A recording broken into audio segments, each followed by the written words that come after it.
tanda-tanda seseorang husnul khotimah itu bisa dilihat. Yang pertama, seseorang ketika meninggal dunia, ia baik di keluarga maupun di lingkungannya senantiasa dikenang.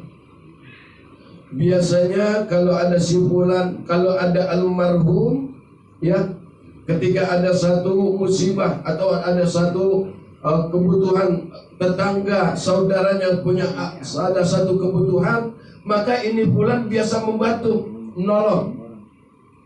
Ya, dan juga tanda-tanda seseorang husnul khotimah, kebaikan-kebaikannya senantiasa diingat. Ya, entah mungkin kebaikan di dalam keluarganya, kebaikan-kebaikan di lingkungannya, itu senantiasa diingat. Ini merupakan tanda orang ini husnul khotimah. Nah, hadirin jamaah sekalian yang dirahmati Allah Subhanahu wa taala, bagaimana mempersiapkan diri kita agar kita husnul khatimah, ya, di akhir hayat hidup kita.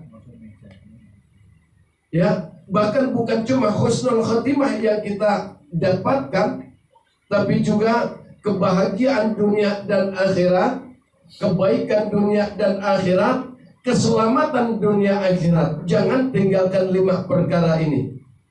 Yang pertama, hadirin jamaah yang dirahmati Allah Subhanahu wa taala, ingat, senantiasalah setiap hari kita bersyukur kepada Allah Subhanahu wa taala dalam kondisi, situasi, kondisi apapun juga.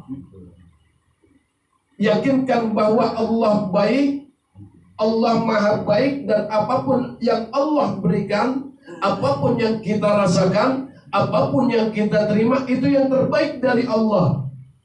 Yakin Pak, Allah itu baik? Yakin Allah baik? Allah baik dan maha baik. Maka ketika kita sudah yakin Allah baik dan maha baik, apapun yang Allah yang terberikan itu yang terbaik, maka tidak perlu ada komplain dalam diri kita kepada Allah Subhanahu wa taala. Tidak ada lagi istilah kita mengeluh kepada Allah Subhanahu wa taala atas apa yang telah Allah takdirkan, apapun juga. Karena baik dan buruk, susah senang, kaya dan miskin, itu adalah ujian dari Allah Subhanahu wa taala. Maka sekali lagi hadirin jamaah yang dirahmati Allah Subhanahu wa taala, ingat yang pertama, bersyukurlah kepada Allah Subhanahu wa taala. Kondisi apapun juga, atas segala situasi, kondisi lagi sulit, ya, kondisi sedang sakit, tetap apa yang perlu disyukuri? Saya sedang sakit, wahai Ustaz.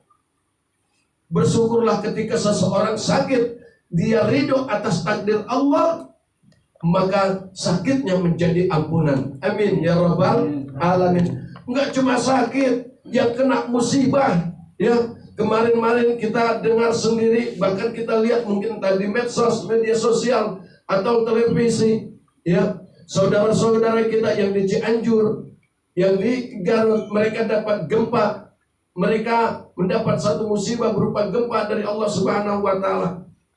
Kalau saja mereka mau menerima takdir Allah Subhanahu wa taala dengan hati yang ikhlas dan hati yang sabar, ingatlah, insya Allah yakin akan Allah angkat mereka punya derajat.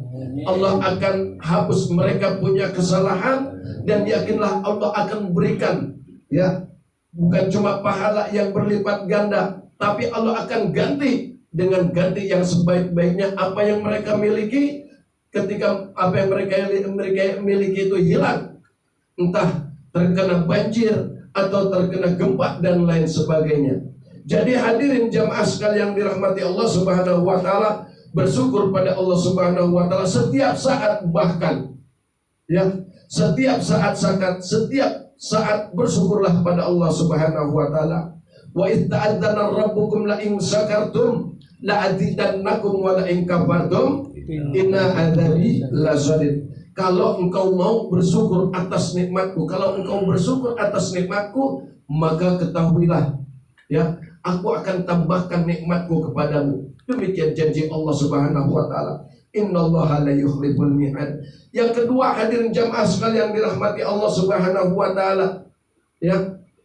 Ketika kita telah bersyukur kepada Allah Subhanahu wa taala, perbanyaklah oleh kita istighfar. Kenapa? Karena kita semua ini adalah pendosa. Ya.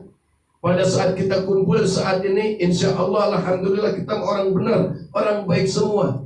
Tapi pada saat kita sendiri, ya, tanpa ada orang lain, cuma kita sendiri yang tahu dengan Allah dosa-dosa yang kita lakukan. Entah pikiran kita, entah mata kita, entah hati kita. Ya, pasti kenapa? Karena baginda Nabi Muhammad SAW beliau katakan, kullu bani Adam khata. Setiap bani Adam pasti melakukan kesalahan. Apapun kesalahannya. Maka hadirin jamaah yang dirahmati Allah, sekali lagi saya sampaikan, perbanyak istighfar. Yang pertama tadi, sering-seringlah senantiasa bersyukur atas segala kondisi apapun juga, situasi dan kondisi apapun juga, bersyukur kepada Allah Subhanahu wa taala. Yang kedua, perbanyaklah beristighfar. Kenapa? Karena kita semua ini adalah pendosa. Yang ketiga, hadirin jamaah yang dirahmati Allah Subhanahu wa taala, jangan pernah meninggalkan sholat. Kondisi sesibuk apapun juga, jangan tinggalkan sholat. Hadirin jamaah yang dirahmati Allah, berapa banyak para penghuni kubur yang saat ini mereka berharap bisa dibangkitkan oleh Allah Subhanahu wa taala. Apa yang mereka inginkan, apa yang mereka harapkan, mereka hanya ingin sekedar berbuat baik, bersedekah, dan juga sholat. Maka selagi Allah beri kita hidup dan kehidupan saat ini, gunakan kesempatan ini baik-baik. Ya, nggak apa-apa telat-telat sedikit, nggak apa-apa belum bisa berjamaah, tapi paling tidak jangan pernah tinggalkan sholat. Yang keempat, hadirin jamaah sekalian yang dirahmati Allah Subhanahu wa taala, senantiasalah kita bersedekah. Ya, baik dengan sedekah dengan harta yang kita miliki, atau setidaknya ya, perkataan baik kita kepada saudara kita adalah sedekah. Hatta bahkan senyum kita terhadap saudara kita adalah sedekah. Tabassuka ila akhuka sedekah. Senyummu kepada saudaramu adalah sedekah. Ya, perbanyak sedekah. Besar kecilnya, ikhlas atau tidak, terserah. Urusan ikhlas atau tidak, urusan hati, hanya Allah yang mengetahui. Ya, perbanyak sedekah. Besar kayak kecil kayak, bahkan kita ada duri di jalan, ranting di jalan, ya, bismillahirrahmanirrahim, pindahkan. Itu pun sedekah buat kita.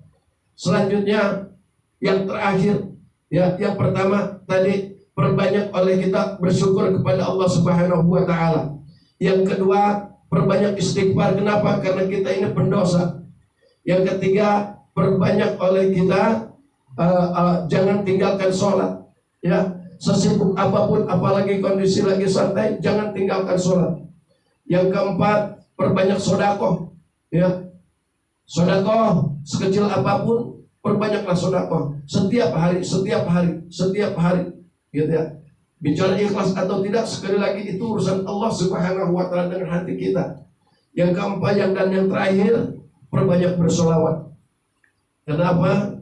Dengan memperbanyak sholawat, insya Allah segala kesulitan, segala penderitaan, insya Allah Allah akan mudahkan, dan insya Allah sholawat akan menjadi penyelamat kita baik di dunia dan di akhirat. Amin ya rabbal alamin.